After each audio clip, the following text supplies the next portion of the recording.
I love lamb. I love lamb. I had some other points.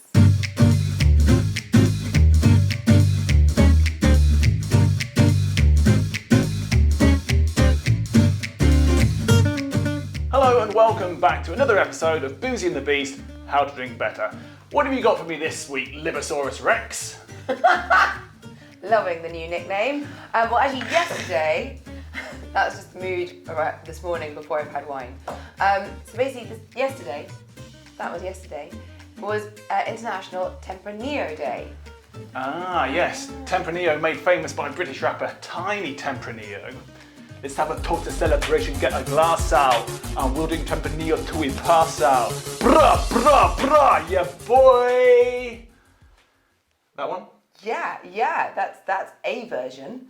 But I was thinking more about the grape. Which is also a star in its own right. It is the star of Spain, I would say. Like the Spanish love it. They grow absolutely tons of it over there. And what we're going to be trying right now, because you can have it as a single varietal wine, absolutely. You are allowed to do that, guys.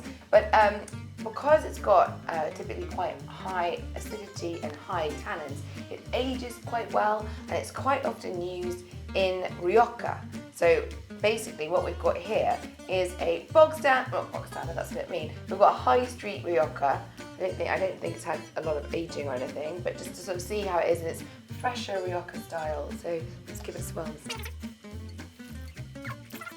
It's got lots of those fruits that sort of like there's a lot of cherry going on there. A bit of tannin in there as well, isn't there?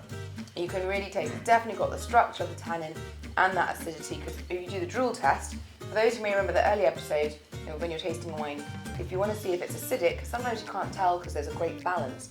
You take a sip, you close your mouth, you tip your head forward, and however much you drool, if you're drooling a lot, that's a higher acidity. It's very tannin-y. And you swallow. And we both have COVID. Okay, so basically, yes, moving swiftly on from what that was, that's the acid, and that's really good to know because then you'll know that I have not taken any tabs this morning. Although you wouldn't guess it. You can basically, it helps you pair it with something that's very fatty because the acid will balance out, like a fatty pork belly, or with a sort of seafood acidic dish, generally more with white wine, but you've got that sort of stuff going on. So fish with high tannin don't tend to go very well, so I wouldn't necessarily pair this with a fish dish myself. Okay, well I might. Well, you might, because you love fish. I do love fish. And he doesn't really eat meat, which is quite frankly mind-boggling to me. But because of the high tannins within this wine, it actually is going to go very well with a fatty kind of meat because it buys the protein. Weight Watchers, that's a fatty kind of meat, isn't it? Thursday night, see you there. And good on you guys for actually sticking to Weight Watchers. Yes. That's not easy, so well done. Oh, it dribbled on me. Are you dribbling? Yeah. Okay. So where were we? We were talking about fatty meat, and then that went swiftly into Weight Watchers. I hope that wasn't a comment. But basically, because of the high tannins, it's going to go beautifully with things like beef, but lamb. Lamb, I mean Spanish lamb. I love lamb. Well, that was Okay. Oh my God, it's all of the quotes. You don't need to eat anything with it. You can just drink it. Do you know what? This was meant to be a quick episode. It's gone. Well, all it's done quickly downhill. Anyway, lamb. I love lamb.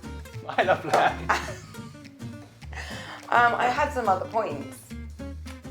I can't really remember them. Oh, I know. Really, it's just one more. Okay. It's also used under a different name, but it's used in the blending of port. So actually, this grape, so you can see you all the way through, apparently, before food, during food, with desserts and cheeses. I think we're done here. Thank you very much. We've ascertained that Tempranillo is a wine, it is red, it's Spanish, and you can drink it with or without food. And on which note, cheers.